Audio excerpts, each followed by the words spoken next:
I've got with me Igor Pogany. I'm so happy to have you here, the creator and mastermind behind the AI Advantage, a very popular YouTube channel. You're on TikTok, Instagram, Twitter. Thank you for being here. Thanks for the invitation, Chris. Good to be here. Looking forward to talking to you. Yeah, we're at the inaugural event of the Imagine AI Live conference. How's it going so far, in your opinion? Oh, it's fantastic. I mean, first of all, it's packed. Second of all, the location is incredible.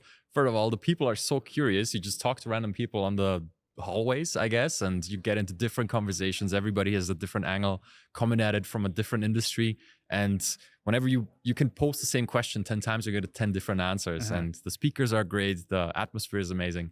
I'm very glad to be here. Thanks for the invitation. And yeah, we're happy to have you here. And in your own words, what is it that you do? What is it the value that you provide people? So there's multiple ways to express it. I think a good one is that I'm a synthesizer. So I take in information, process it, and then present it in my very own way. Another way to put it is communicator or educator. So I essentially spend my weekends digging into new releases. And then, Sunday night I sit down and in about 2 hours, I kind of summarize everything that I came up with, everything that me and my team discovered. And then I present it to the world in video form. That's kind of the essence of it.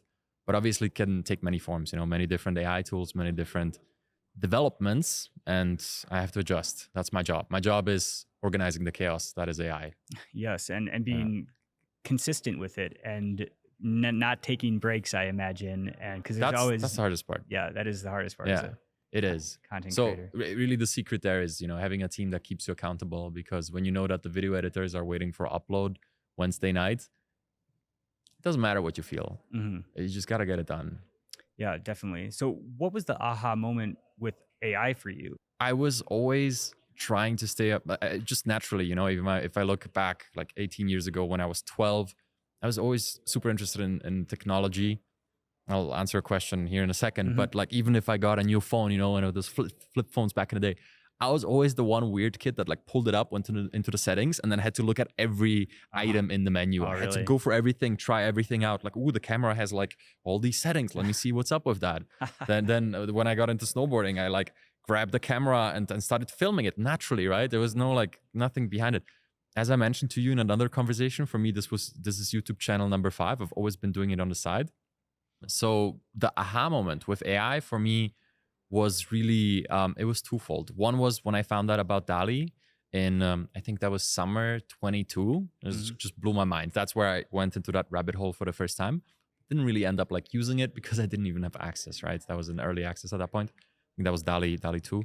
But then the day of ChatGPT release, over time, like you attract what you kind of like radiate. And I suppose my energy is like early adopter, tech nerd energy. So I was in like different communities, and one Discord community in particular was talking about ChatGPT on the day of release.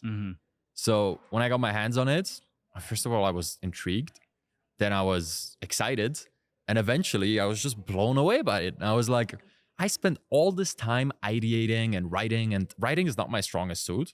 As you can tell, I like to freestyle of bullet points and all that. I don't need a written out script. And after about 24 hours of usage, and I'm a very obsessive type, so I just like sat down and like spent all day, didn't leave my place over the weekend. Yeah. After about 24 hours, I realized like this really is a game changer. And after 2 days, I was like, I feel the need to share. Like I want to tell people what this is about. And I was doing YouTube videos at that time, was uploading regularly on 2 channels. And it just came naturally. I had the video recording and editing set up at home. And this was the thing that I obsessed over that weekend. So I just created a video on it. And all of a sudden overnight, it didn't get like 60 views, but it got like 100 views overnight. I was like, wow, people really care. They want to know about this. Yeah. Mind you, this is like December 4th, 2022. So like 5 days after release. Like luckily I had my editors. I was quick with it. I was like, YouTube video. I was reinvesting everything the business, like video production business was making. Yep. So that got me curious. I learned something. I created a video on it. That got a little bit of traction. I didn't get 60, but like 100 views overnight. So I created another one. It was a 2-minute tutorial on how to use ChatGPT. That thing got 1,000 views overnight. I was like, 1,000 views overnight? What the heck is going on? So I just kept going with it. Yeah. Turns out 1 to 2 months later, the whole world caught on and like realized that oh yeah, this is actually completely game changing. Mm-hmm. And that video with the 1,000 views at this point has 3.7 million, I think. So 3.7 million. that is essentially the whole story. But it all started with just, this is really interesting. I want to play with it.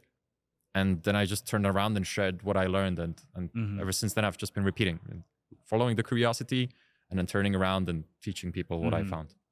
That's amazing. And being early to this new technology and being an early voice in it, it's very valuable. So the life of a content creator, it's got lots of ups and downs. And I wonder if you could first talk about some of the highlight moments for you of, I don't know, experiences that you've had where people have reached out to you and how they've, their lives have changed from your work, or story you may have of, how AI has helped somebody. So the funny thing is especially about generative AI, because I think it's I mean, even with the conference, it's you can tell like it's targeted at a whole different demographic than AI before, end of 22, let's say, or like 22 and before. This really speaks to everybody, because you don't need to be very technical to use some of these tools, right? You don't need to be technical to use diffusion models like Midjourney. You don't need to be technical to run basic prompts in ChatGPT. So to answer your question, the beautiful thing about it is it attracts a super wide variety of people. And I see it within the emails, within the comments, or within the community that we've built around the channel. It is so diverse, and 100 people are going to get 100 different things from it. So it's just beautiful to see that, a 14-year-old managed to pick it up, and he maybe learned Python a month ago, but now he's generating all these scripts that he wouldn't be writing otherwise, because maybe his English is not even good enough to kind of look into the documentation. But like, he watched a video of mine of how to get started with the API. And then at the end, I'm like, and if you run into problems, take the error message, throw it into ChatGPT, troubleshoot that way. And he's like, man, like, I just do that. And all of a sudden, look at this app that I built, and look at this other app that I built. And I made my first few dollars online, like doing that. That's incredible to see. It was like literally a 14-year-old. Yeah. Love that. But on the other hand, I have seniors coming in and generating art with their family in it because they saw a tutorial and they send it to me. And nice. that is so cool to me. Essentially, like these emails that are like, hey, I watched this video, I learned the skill. Now I created like a family picture with with my grandson remixed into like superheroes, and she sends me the image and she's like, he was completely stoked. This was so much fun. And those little moments, those are the ones that you remember, and those do make it worth it. But point being, it's like, it really depends, because the stories are they're so varied. It really does apply to everyone, and everybody can use it. And it's just nice to hear from people when they do use it. That is very heartwarming to hear, and to know that, get those personalized messages from your listeners, from your audience, and how it's positively affected their lives. There's nothing better from a creator's point of view, I think, than hearing that stuff. I agree. So those are the high moments. And can you talk about the low moments? Because I'm sure you put a lot of glitz and glamour, and everything looks very professional in the end, but it is hard at times. Can you talk about Absolutely. That? Actually, there was a recent short TikTok, whatever you want to call it, reel, that really resonated with me on this, because I think being a creator is so glamorized these days. I remember when I started the first YouTube channel 13 years ago, I was doing Magic the Gathering tutorials on Xbox. Okay, I just loved the game, and turns out I was like decent at it on the ladder, and I just created like videos because I wanted to, but I was embarrassed to tell people in my class about it. It wasn't cool to be a YouTuber at all. That I don't think people these days understand how different it was. It was weird. It was like, what are you doing, right? These days, it's super glamorized. Now you asked about kind of the valleys of it. To loop back to the reel that I've seen recently, this guy was essentially saying that, yeah, I create content, but I don't love doing it. I love doing what I do, but staying consistent is straight up painful sometimes. It's not supposed to be glamorous. It's not supposed to be fun. It's not supposed to be, oh, I'm doing my bi-weekly uploads now, so I'm going to sit down and be excited and like happy about the fact that I'm recording. No, it's just something you got to do and something you commit to. And it takes a certain amount of responsibility you got to take on to actually do it consistently. Sometimes you're having a terrible day or phase or whatever. not to get too personal, but last year I had a phase where my girlfriend broke up with me because I worked too much. There's a part of the reason. It doesn't mean I could just hide in a dark room and just ignore everything. No, my video editors needed work. My viewers wanted the new coverage. And sometimes you just have to look at the bigger picture and do what you gotta do. And to certain people that might sound, oh, boo-hoo, content creator has to create a YouTube video, poor guy. But being enthusiastic and happy about something that is new, hard, you haven't done before, on command, yeah, it does take a certain amount of emotional resilience. You have to build up. There's no other way.